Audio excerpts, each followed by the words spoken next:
મલ્લો જે છે એ કંસના આદેશમાં છે, તે મનના આદેશમાં બધા વિષયો છે. તો મલ્લોને પરાસ્ત કર્યા, કામ, ક્રોધ, લોભ, મોહ, મદ, મત્સર બધાને હરાવી દીધા. પછી વારો આવે મનને મારવાનો. મનને મારવું તે તો બહુ અઘરું છે. હું તો મન મારીને આવી રીતના કર્યું. ઈ મારવું નહીં. ઈ મારવું તો એ તો આજે જીવતો છે. કારણ કે જીવતો ન હોત તો તમે આમ સંકુચિત ના થયા હોત કે મેં તો મન મારીને કર્યું. મારે રસગુલ્લો તો ખાવો છે, પણ મને ડાયાબિટીસ છે, મારે મન મારીને નથી ખાવું. તો તેમાં તમને સુખ નથી. તો મનની હજી મૃત્યુ થઈ નથી. એ તો આપણે વાક્ય પ્રયોગ કરીએ કે હું મન મારીને કરું છું. એવી રીતના જ મનને મારવાનું સામર્થ્ય તો ભગવાનમાં છે. અને જ્યાં સુધી શરીર છે ત્યાં સુધી મનનું મૃત્યુ નથી. એ ધ્યાન રાખજો. મન પોતાનું કાર્ય કરે. એટલે દત્તાત્રેય ભગવાન એક માર્ગ અપનાવ્યો કે જે ભોગ મળે તેનો સ્વીકાર કરવાનો, છોડી દેવાનો. કોઈ રાજા મને લઈ જાય, ઘોડા પર બેસાડીને લઈ જાય. ક્યારેક તો હું મહિનાના મહિના હિમાલયમાં એક લંગોટ પર ફરું. કેટલાક મહિના તો બળબળતી રેગિસ્તાનમાં હું જઈને તપ કરું. કેટલાક મહિનાના મહિના જંગલોમાં વિચરણ કરું, કાંટાના પર ચાલું. અને ક્યારેક રાજા મને લઈ જાય તો હું રથ પર સવાર થાઉં. ક્યારેક તો મોટી રાજાની સેજ પર સૂઉં ને ક્યારેક તો હાથનો તકિયો કરીને, પથ્થરનો તકિયો કરીને બિછાવીને આકાશની ચાદરે સૂઈ જાઉં. નિષ્કામ યોગ, નિષ્કામ કર્મનો યોગ છે. કર્મ સાથેનો જે વૈરાગ્ય છે તેને ગુરુદેવ દત્તાત્રેય જે વિષ્ણુ ભગવાનના અવતાર છે, ભાગવતમાં 24 અવતાર આવે તેમાં ગુરુ દત્તાત્રેયનું નામ છે. અસંગ કરો તો મનની મૃત્યુ થાય. બાકી મન કર્યા જ કરશે. અને મનની મૃત્યુ થાય ને જેમ આત્માની મૃત્યુ ન થાય, મનનું પરિવર્તન થાય. જો કંસને મારશે, કંસનું શરીર, કંસનું જે આવરણ મેળ્યું છે તેની હત્યા થશે.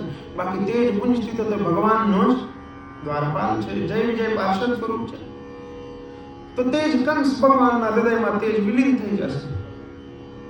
એટલે મન જે છે તે મૂળમાં તો દૂષિત નથી, પણ મનની વૃત્તિ એવી થઈ જાય, એને વસ્તુ ચાર બીજી દેખાય ને એટલે એને એમ થાય કે આને પકડું ને આને પકડું, આને પકડું ને આને પકડું.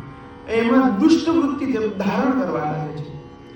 અથવા દુષ્ટ વૃત્તિ જો ધારણ ન કરી શકે ને તો તેને તેમ થાય છે કે બધા મને સતાવે છે.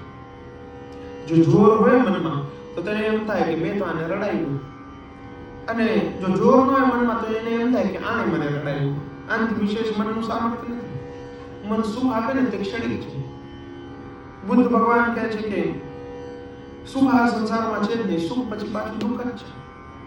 સુખ હતું એને યાદ કરીને માણસ દુઃખિત થાય છે. વૃત્તિ કેટલી ખરાબ છે મનની. દુઃખ વખતે તો દુઃખ જ છે, દુઃખને પીસીને પણ દુઃખ છે, પણ સુખને યાદ કરે ત્યારે દુઃખ જ છે. આવી મનની દશા છે કે તે ભયભીત રહે છે ભગવાનથી. તો તે ભયભીત રહે છે કે આ આખું મારું કાયા પલટ કરી દેશે.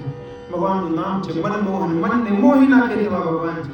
પણ મન કઈ એટલા જલ્દી મોહાતું નથી. કંસ એટલા જલ્દી મોહાતો નથી. તેને તો ભય લાગે છે કે આ મારું શું જ કરી નાખશે. અરે ભય કોને હોય ખબર છે? મૃત્યુનો ભય એને હોય કે જેને ખબર છે કે મર્યા પછી આપણી સાથે કંઈક સારું થવાનું નથી. જેને ખબર છે કે કર્મ સારા નથી કર્યા એટલે મારે નરકની યાતના ભોગવવી પડશે, મારે ફલાણું કરવું પડશે. અને જેને સારા કર્મ કર્યા છે, જેને સુખ ભોગવવાનું છે, તેને એમ ભય છે કે સ્વર્ગ મળશે, પણ સ્વર્ગમાં ટાઈમ લિમિટેડ છે. ઇન્દ્રનું આયુષ્ય લિમિટેડ છે, બ્રહ્માનું આયુષ્ય લિમિટેડ છે. બ્રહ્મલોકને પ્રાપ્ત કરું તો કઈ મારે શાંતિ નથી.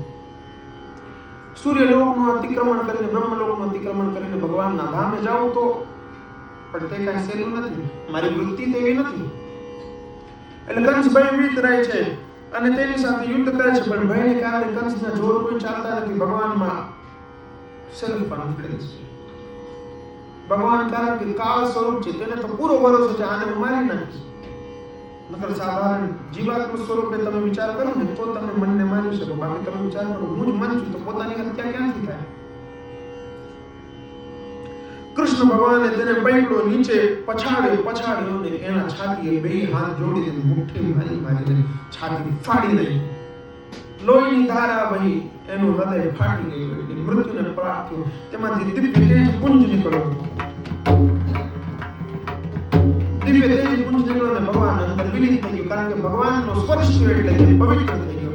તેવી રીતના જ મન તમારું જ્યારે ભગવાનનો સ્પર્શ થશે ત્યારે પવિત્ર થઈ જશે, ભગવાનના અંદર સમાઈ જશે. બોલો બાલકૃષ્ણ લાલ કી